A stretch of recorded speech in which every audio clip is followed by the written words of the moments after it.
nós somos convocados a viver as práticas espirituais, dentre elas o Santo Rosário. E devemos, assim, viver a nossa vida cristã, perdoada.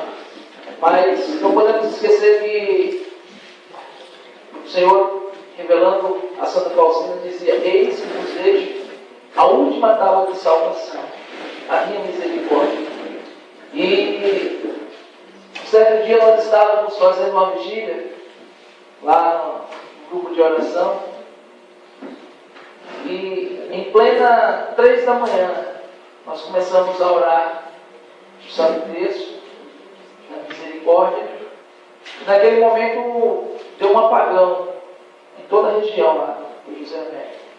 Nós saímos e olhamos as ruas, que estavam todas apagadas. Os meninos que estavam lá, Giliane, podem confirmar isso que aconteceu. Mas na capela onde nós estávamos, as luzes permaneceram acesas. E naquele momento de misericórdia, um dos sentimentos que veio como palavra de ciência era que o Senhor estava livrando, dando livramento até de mortes, realmente naquela noite, naquele momento que nós estávamos ali orando o texto da misericórdia. E que de pessoas bem próximas a nós, e que no outro dia nós receberíamos a notícia. E no domingo, assim que Rosângela acordou, recebeu uma ligação da cunhada dela, de fofa, dizendo: Rosângela, tentaram matar Sérgio. Era um jovem que foi cabeleireiro de Rosângela, quando Rosângela estava no secular, e com gargalo de um litro, de uma garrafa, foram muitas perfurações. Até mesmo depois chegaram a falar que seria até difícil de sobreviver realmente, da forma com que ele chegou no trauma de tanta perfuração de gargalo de garrafa. A princípio disseram até que tinha sido faca, mas tinha sido gargalo. Então, gente, nós precisamos acreditar muito naquilo que é promessa de Deus. E uma delas é aquilo que ele revelou a Santa Faustina. Esse que vos deixo a última tábua de salvação, a minha misericórdia. Amém? E serviu até para nós acordarmos um pouco. Nós quero começar essa fala trazendo para nós mais uma vez, alguns já puderam ver essa exortação na homilia de Santo Padre, o Papa, em 2008, na Jornada Mundial lá em Sydney, na Austrália. Eu queria começar com essa fala, para que isso também pudesse, como Juliane disse, arder os nossos corações. Amém? Amém. Dizia o Santo Padre: amados jovens, permiti que vos ponha agora uma questão. E vós, o que deixareis para a próxima geração? Estais a construir as vossas vidas em alicerces sólidos, firmes? Estais a construir algo que há de durar? Estais a viver a vossa vida, a vossa existência, de modo a dar espaço ao Espírito no meio de um mundo que quer esquecer Deus? Ou mesmo rejeitá-lo em nome de uma falsa noção de liberdade? Como estáis a usar os dons que vos foram dados? A força que o Espírito Santo está pronto, mesmo agora, a derramar sobre vós, que herança deixareis aos jovens que virão?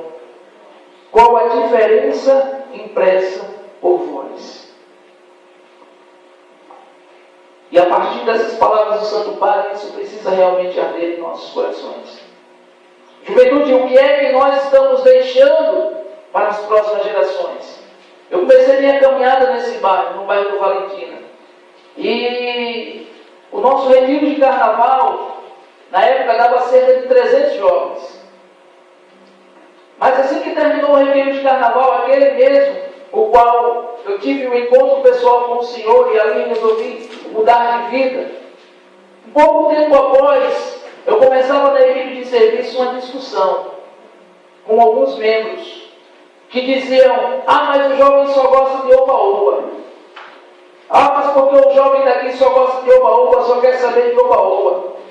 E naquele momento eu fui tomado, sabe, por algo que para mim no momento revoltou.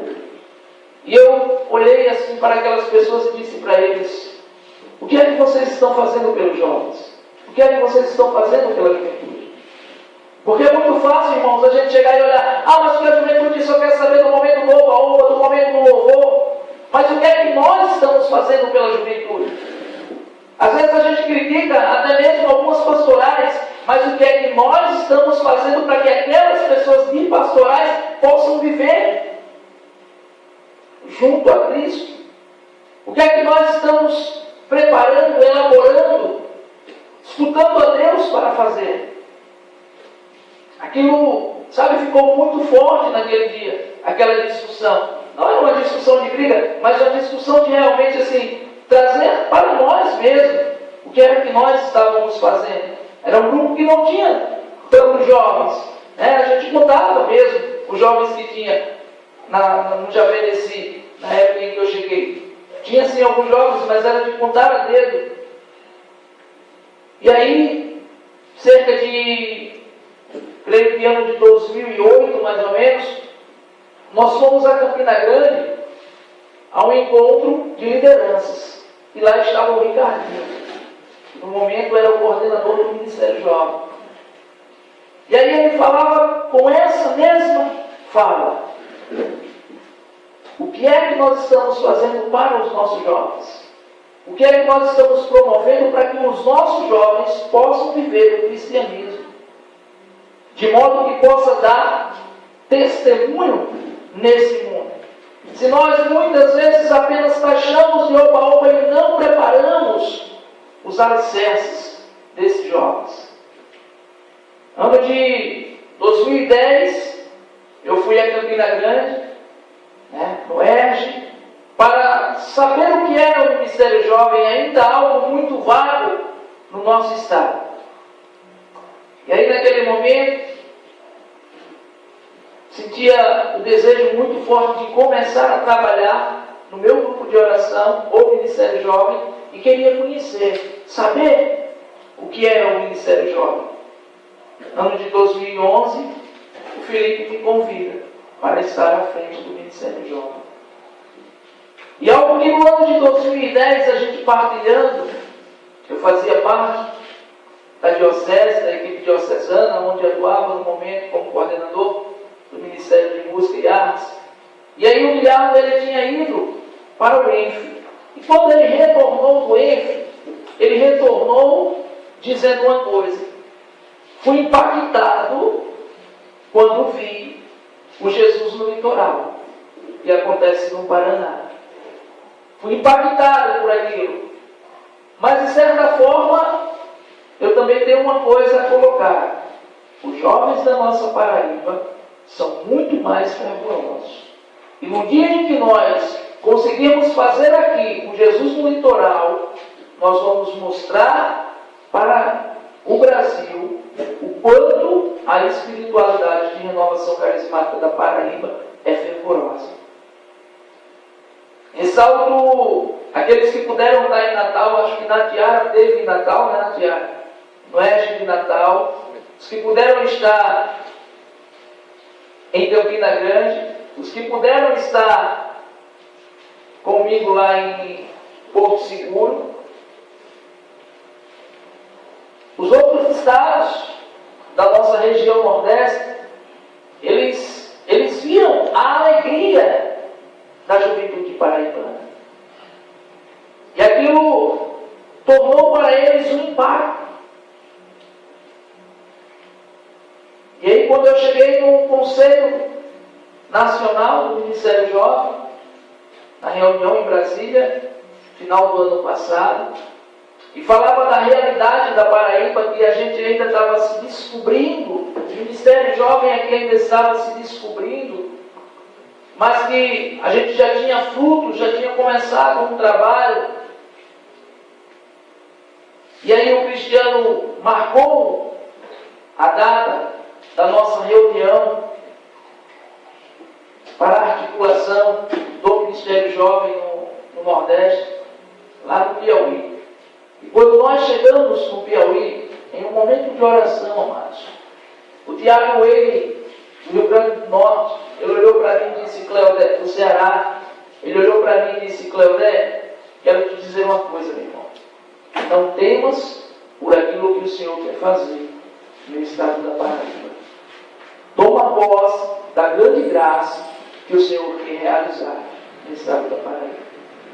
E naquele momento eu já estava tomado, pelo Espírito e por uma moção de trazer para cá o Jesus no litoral. De acreditar que nós poderíamos fazer o Jesus no litoral do nosso estado. E quando o Tiago terminou de dizer aquilo, eu olhei para ele e falei: irmão, eu tomo posse. E a gente terminou aquela reunião eu dizendo: nós vamos fazer o Jesus no litoral no estado da Paraíba. Mas entenda uma coisa: para que aconteça esse Jesus no litoral e verdadeiramente seja para nós um marco, e eu tenho a graça de estar vivenciando, final desse ano e início de 2013, 2 grandes marcos, o qual o Maxwell também tem a graça de estar vivenciando, que é 10 anos do Jesus no litoral, no Paraná, onde tudo começou, mas também o primeiro ano do Jesus no litoral, no nosso estado. E aí contemplo as palavras de Filipe, quando ele dizia: você que aqui está, que está prescrito e que está nessa vigília, lá na frente, a gente pode estar em 20 anos de Jesus no litoral, mas você tem a oportunidade de participar do primeiro Jesus no litoral.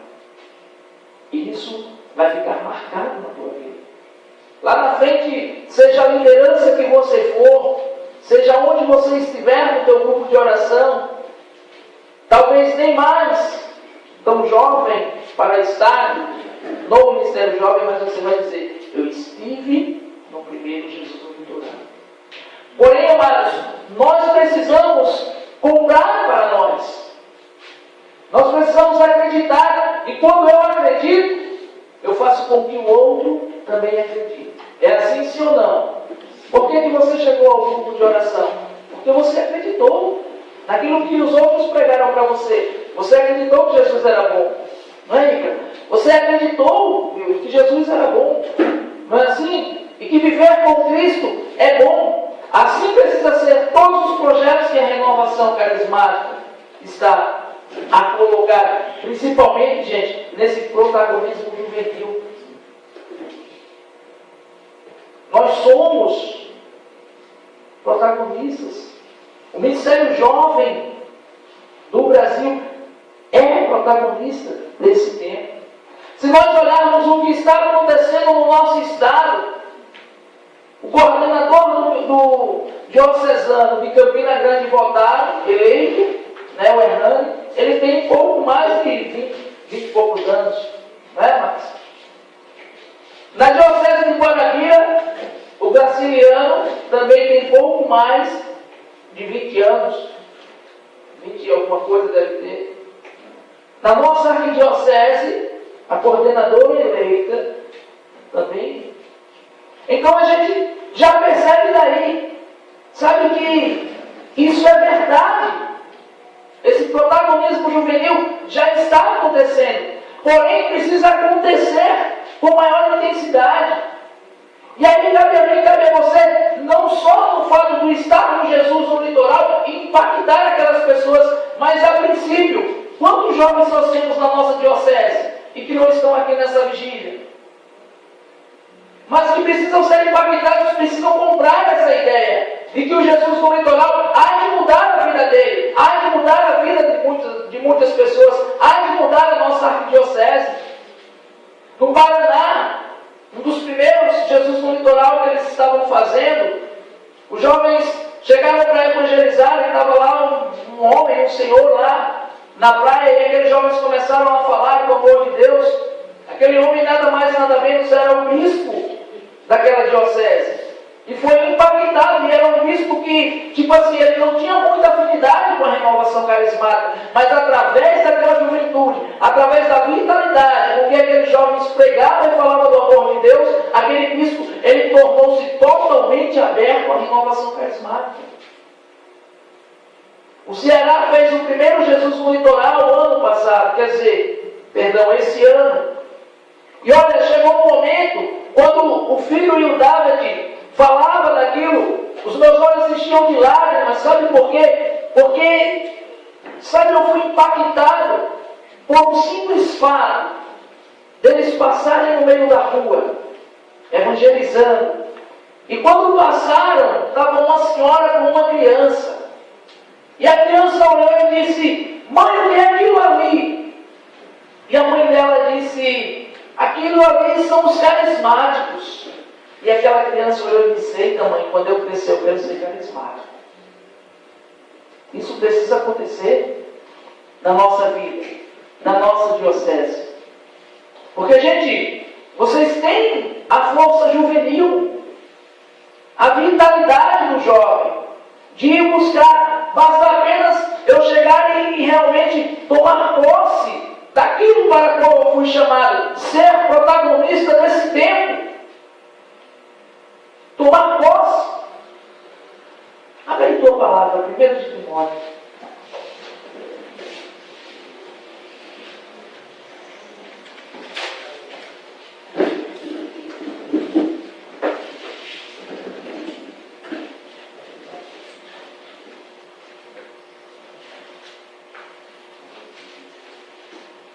Timóteo capítulo 4.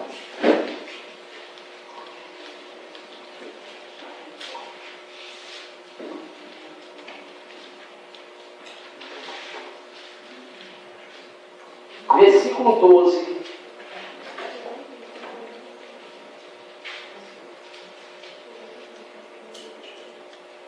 Amém? Quem achou diz amém. Quem não achou diz: eu não estou preparado para a segunda vinda do Cristo. Acompanhemos o que diz a leitura. Ninguém te menospreze por seres jovem.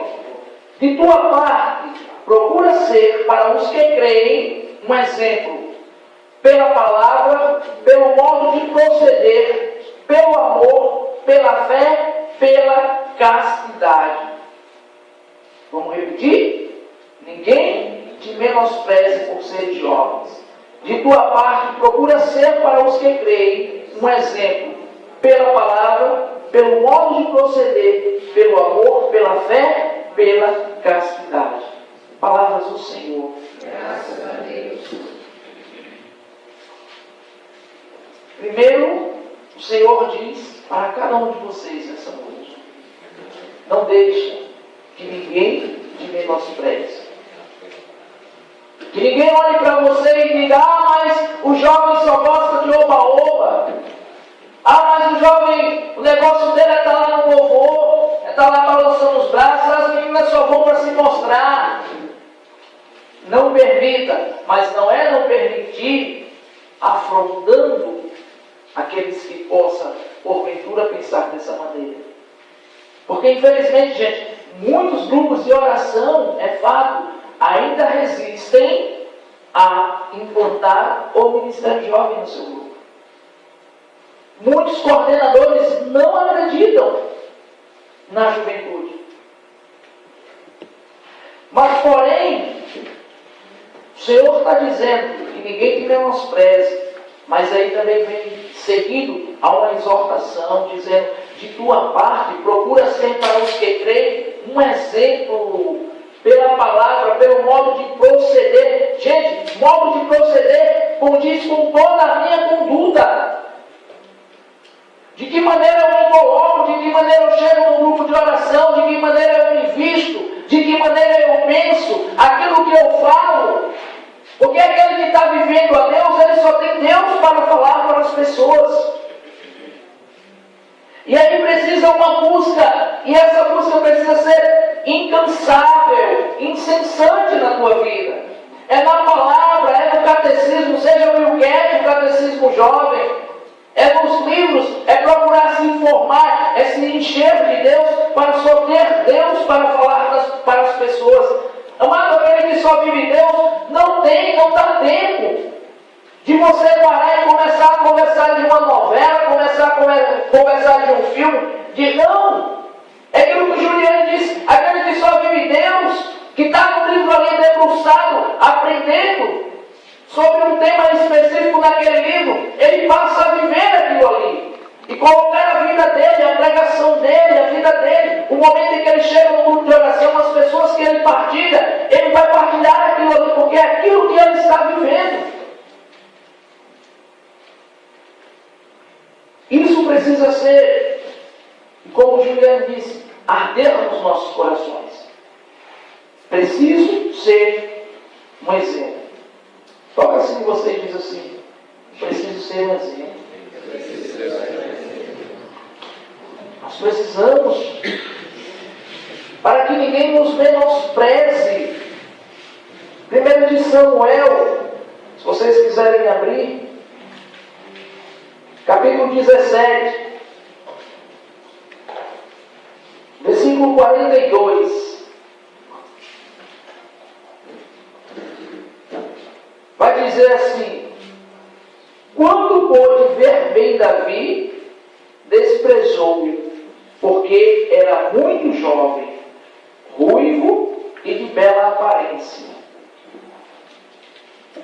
Disse-lhe: sou por acaso um cão para vires a mim com um cajado?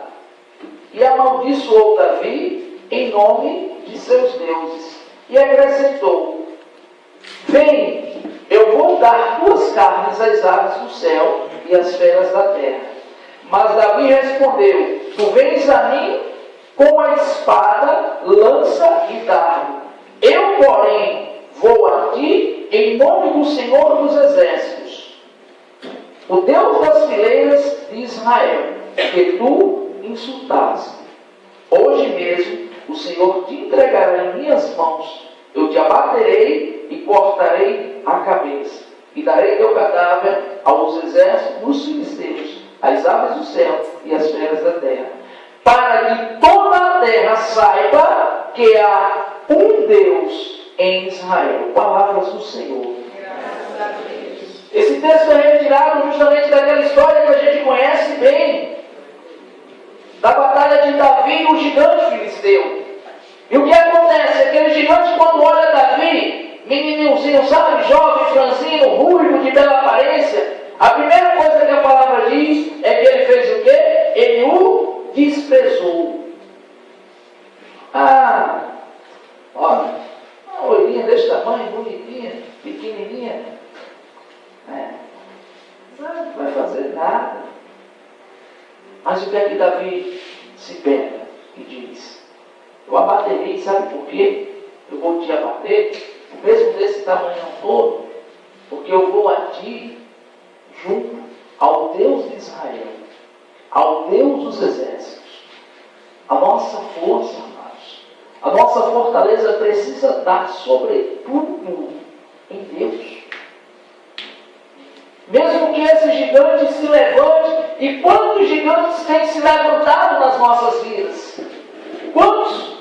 Essa semana eu pegava uma postagem, não sei se do irmão, não sei se compartilhada, mas via lá sobre a masturbação. E tinha algumas. Aí tinha um irmão lá que dizia: sou católico, toda a minha família é católica, mas aí é um preconceito, isso é um conceito lá do Antigo Testamento, não sei o que. Não, é mais novo, é mais atual do que nunca. Porque eu coloquei lá, é o que a palavra vai me mostrar. Hebreus 13:8, Jesus Cristo é o mesmo, ontem, hoje e sempre.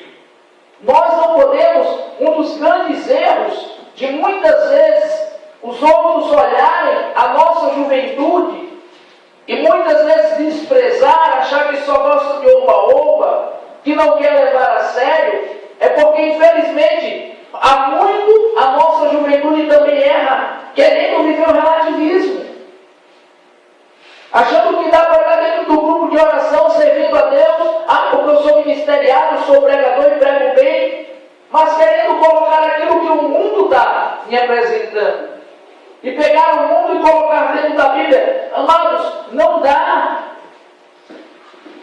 E nós precisamos, eu estava dizendo hoje para Natiara, uma das coisas que eu vejo que é uma das minhas maiores missões, que eu tenho visto de grandes erros dentro da igreja, até de muitas lideranças, é combater até mesmo os vícios de linguagem que a gente tem. Ah, eu adoro comer chocolate, adoro nada, você gosta, porque não tem, irmão. Não adianta a gente dizer, porque isso era lá do Antigo Testamento, não. Vai para o dicionário que a adoração vai dizer que é só as divindades. E se nós temos um Deus único para adorar, a nossa adoração é só a Deus. Ah, eu adoro minha namorada, agora não. Você pode gostar ou amar, ou ser apaixonado. Adorar só a Deus. A gente tem que parar com alguns vícios de linguagem e voltar àquilo que realmente é a virtude e única virtude daqueles que são filhos de Deus. Cleber, isso é radicalismo demais. A palavra é radical. E a maior radicalidade da palavra é viver a santidade. É fácil? Não. Mas é para os fortes. Porque os fracos não resistem, infelizmente, estão caindo aí nos enlaces de Satanás. Para os fortes, viver a santidade é para os fortes, amados. É para aqueles que realmente se pegam e dizem, eu estou servindo ao Deus verdadeiro, ao Deus único, só a Ele prestarei culto, e acabou, ponto final. Nós precisamos impactar. Eu partilhava também com Natiara, nós estamos tendo nosso ministério de música, está tendo aula de técnica vocal. Um rapaz que chegou lá, um cliente, para fazer um serviço, lá um trabalho, nos CDs de técnica vocal, lá na minha serigrafia. E daí, então, ele conversando, ele disse, olha, prepara um pessoal, 10 pessoas, para a gente fazer uma aula de apresentação. E ele foi dar aquela aula de apresentação, e a forma com que ele conduz a aula, realmente atraiu-nos. E a gente continuou a fazer essa aula. Só que ele é um evangélico. Mas até então, os momentos em que a gente partilhava, quando ele vai lá fazer o serviço e tudo, a gente partilhava, o que me dava a entender era que ele era um evangélico, mas que não estaria congregando. Não estaria num momento indo a determinada congregação, caminhando. Tinha, sim, vivido toda aquela experiência evangélica e tudo, mas que não estava congregando. E o que acontece? Nós tivemos aula na terça-feira e no dia 5 era o dia que nós acordamos com ele de pagar. E aí alguns, o dia 4 foi a terça-feira, alguns tinham levado dinheiro e já pagou a ele na terça-feira. Mas aí, alguns não tinham levado e ele ficou de passar no dia 5. E Geise disse para ele, nós vamos estar num grupo de oração. Eu disse, tudo bem, eu passo lá. E esse professor, ele foi lá para pegar o dinheiro. Joel chegou para mim e disse, olha, Geise pediu para pegar o dinheiro que o Eric já chegou ali. E aí eu olhei, vi o Eric lá de longe, e quando eu percebi, o Eric estava com um celular, e ele estava gravando, ele estava filmando. A gente estava no momento do louvor. E ele estava lá filmando e tirando fotos, e eu fiquei olhando assim de longe, sem saber bem o que era realmente, qual a intenção dele. E aí, terminou o momento do louvor, nós começamos a fazer aquele louvor de gratidão realmente, pedindo para que as pessoas colocassem para fora aquilo que estava dentro do coração. E aquele homem, quando ele saiu nesse momento, e aí ele passou por Rosângela, por minha esposa, na porta, com lágrimas nos olhos, dizendo, eu estou envergonhado. Estou envergonhado. Sou evangélico da presbiteriana, e diante do que eu vi aqui nessa noite, uma juventude dessa maneira, adorando ao Senhor, exaltando a Deus, diga para o seu marido que, olha, que liderança que ele tem com esses jovens. Lá na nossa igreja nós sofremos para botar um jovem para levantar um braço. Eu saio daqui, eu estou levando filmagem e foto, porque eu saio envergonhado e preciso mostrar isso que está acontecendo dentro da igreja católica, na minha igreja. Assim ele também falou com Zé Carlos, com o pai de Joel. nós precisamos impactar, gente. Não é porque ele chegou lá no momento do louvor, mas é porque ele viu uma juventude, e juventude essa que tem o Divino Espírito Santo, que tem o luz divina, que tem o resgatar, mas que não pode ficar, como eu disse anteriormente, só no momento do louvor. A nossa alegria não pode ser só no momento do louvor. A nossa alegria precisa ser em todos os momentos, aonde eu estiver, na escola, na faculdade, no trabalho. Preciso mostrar que vale a pena ser de Deus. E para isso que esse Jesus no litoral também está chegando, gente. Para que os nossos grupos também entendam, para que a nossa arquidiocese, para que o nosso estado, após esse Jesus no litoral, porque há de ser um divisor de águas. E muitos daqueles que ainda não compraram a ideia, muitos daqueles que ainda nem mesmo conseguiram ou querem trabalhar uma juventude no seu grupo de oração, vão estar pensando diferente depois que acontecer. Porém, somos nós que aqui estamos, que estamos vencendo o sono, que já está na terceira vigília que a gente vence o sono. Somos nós que precisamos difundir. Você precisa levar para aquele outro no teu grupo aquilo que nós estamos vivendo e as moções que estão sendo colocadas, que o Senhor está deixando para nós nessas 3 vigílias, para que eles se sintam também impactados a estarem juntos. Porque olha, eu não tenho dúvidas, que depois do impacto do Jesus no litoral, tanto a nossa arquidiocese e o nosso estado será outro, como será visto de outra maneira. Eu não tenho dúvidas de ver profetas do estado da Paraíba no nacional. Não tenho dúvidas.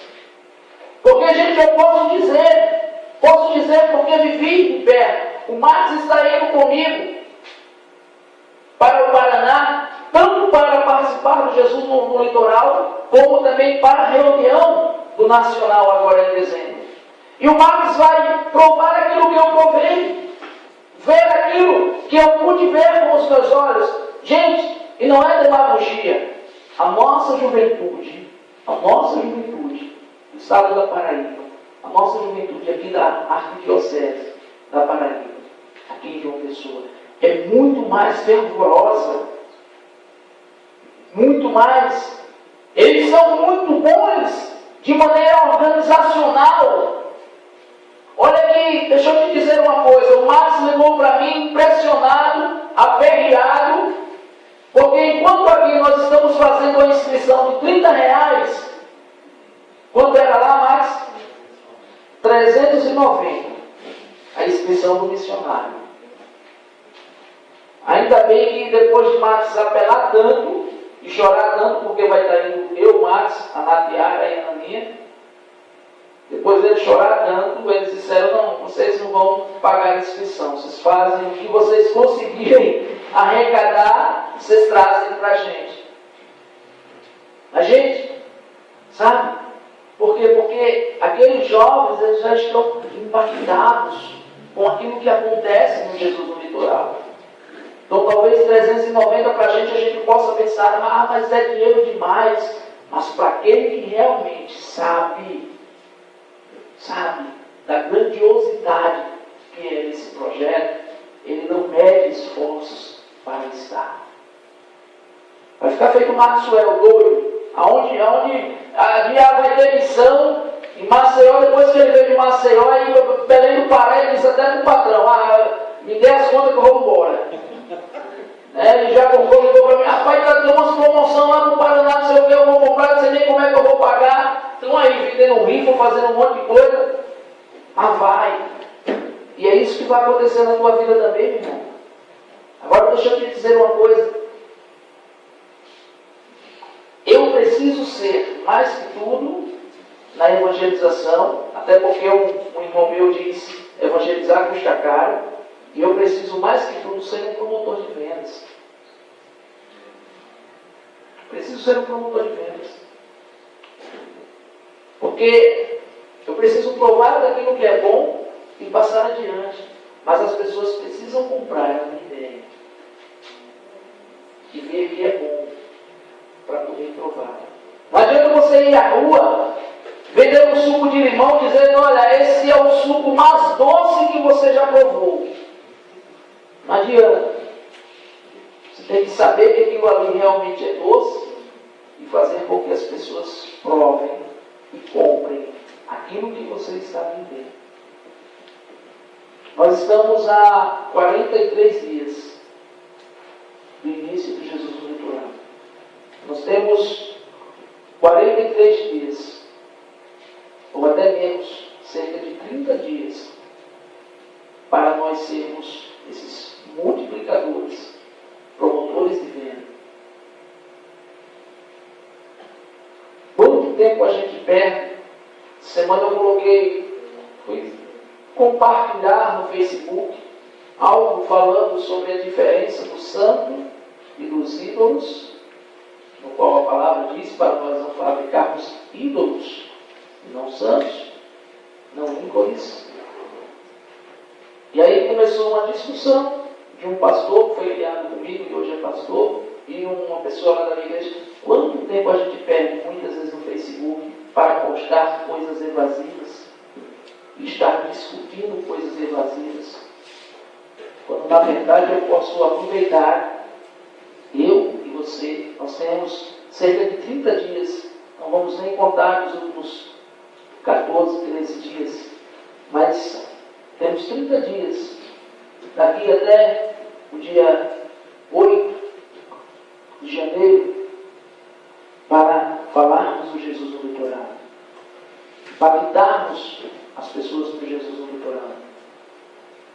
Nós já temos pessoas do Ceará inscritas no Jesus no Litoral, mas porque conhecem o projeto, a proposta e aquilo que Deus pode fazer. Êxodo, no capítulo 17,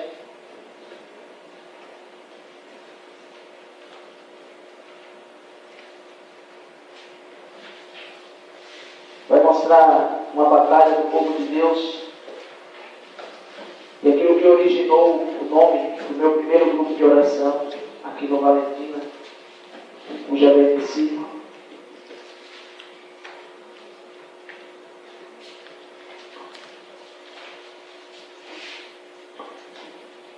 Capítulo 17, versículo 8. Diz: então os amalecitas vieram combater contra os israelitas em Rabidim. Moisés disse a Josué: escolhe alguns homens e sai para combater contra os amalecitas. Amanhã estarei em pé no alto da coluna, com a vara de poder divino na mão.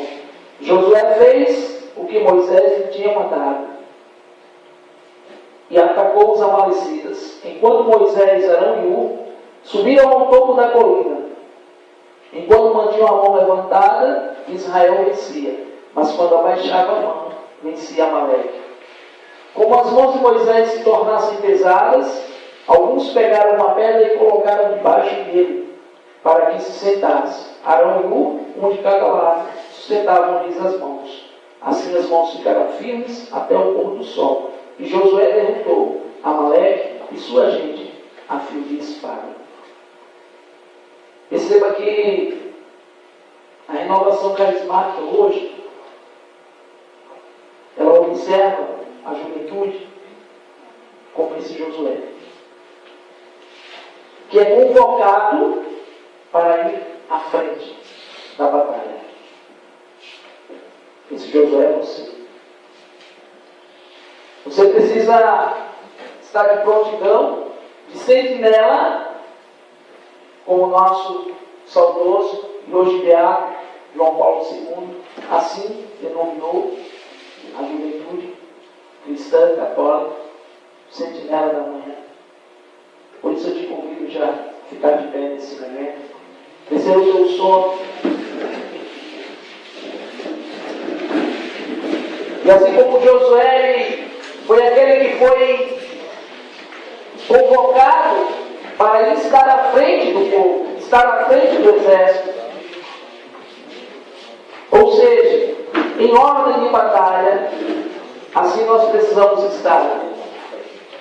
E hoje, até o dia em que se inicia o Jesus no Litoral.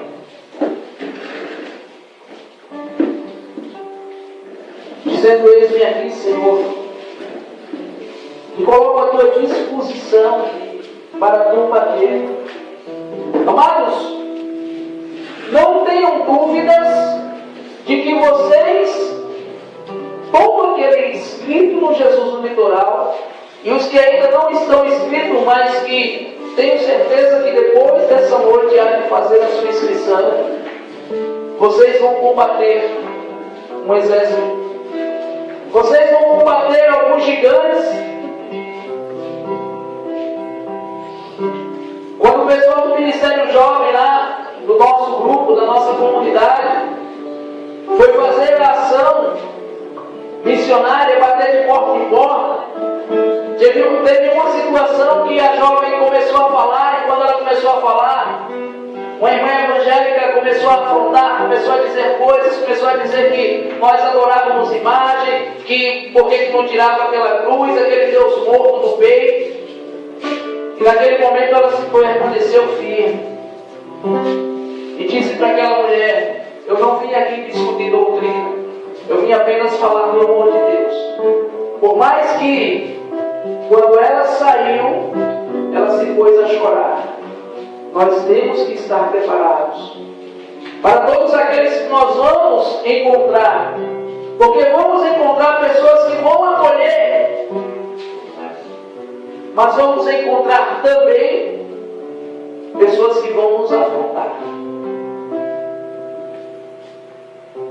Seja por crer diferente de nós, seja até por não crer naquilo que a gente crê, porque nós vamos encontrar evangélicos, protestantes, vamos encontrar ateus, vamos encontrar pessoas que estão bem desviadas da igreja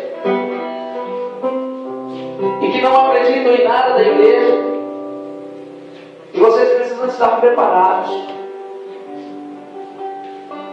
Preparados para o combate. Mas assim como Davi e Francino, desprezado pelo gigante filisteu, por Golias, ele disse: eu vou a ti com o Senhor dos Exércitos. É o único que pode nos fortalecer.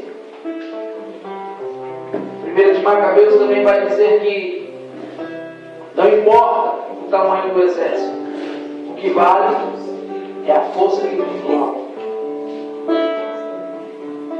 Por isso, nós já vamos preparando os nossos corações para estar diante